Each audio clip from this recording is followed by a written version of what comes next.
Hoje decidimos tratar de uma decisão bastante interessante que saiu no meio jurídico essa semana.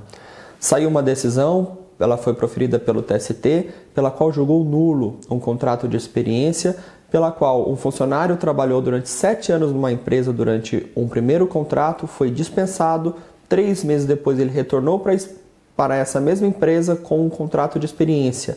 O tribunal entendeu que esse contrato é nulo, porque já não haveria mais experiência, já não haveria motivos para se ter experiência de um funcionário que já esteve dentro da empresa por 7 anos. Desta forma, nós vamos comentar o que é e como funciona o contrato de experiência.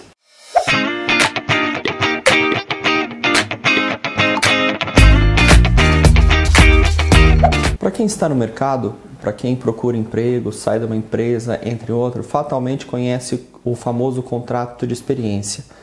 Mas a gente nunca pensa o que é esse contrato. O contrato de experiência nada mais é que uma fase de teste que a lei permite para que o empregador verifique se aquele funcionário tem aptidão necessária para o cargo e para que o funcionário também verifique se ele quer trabalhar nessa empresa, se é isso realmente que ele espera.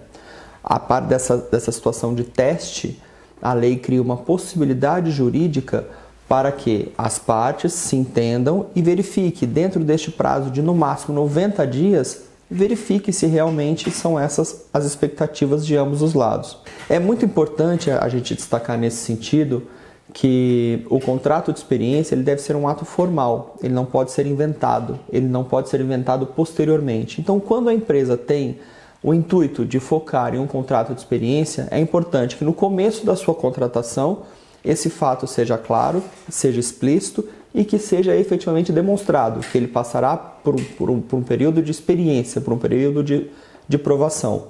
Hoje nós vamos tratar de um caso bastante interessante, pela qual um funcionário trabalhou durante 7 anos numa empresa, foi dispensado, depois de 3 meses foi novamente contratado e desta vez a empresa novamente formulou um contrato de experiência.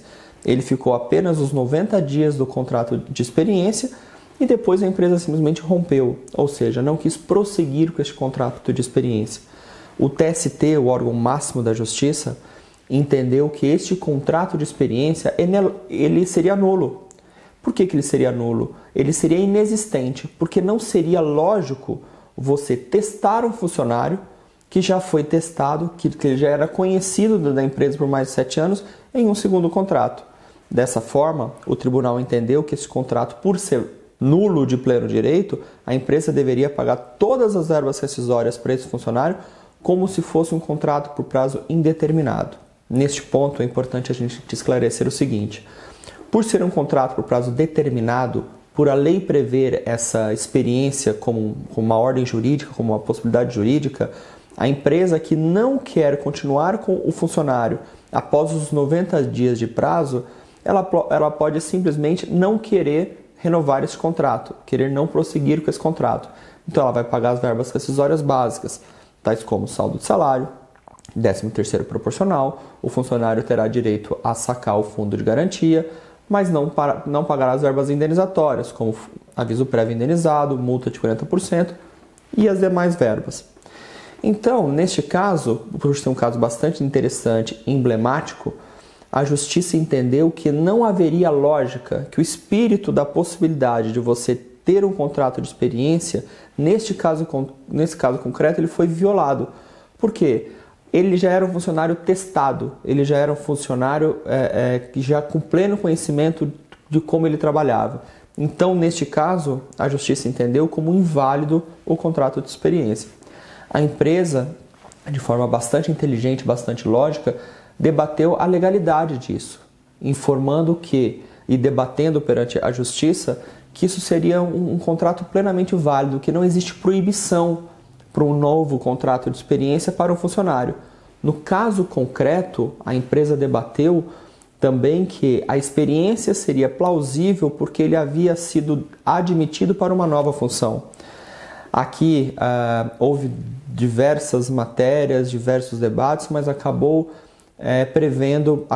resultando uma decisão pela qual a empresa foi condenada a pagar este funcionário como um contrato por prazo indeterminado, ou seja, por ela já conhecer o funcionário, não se justificaria um novo contrato de experiência.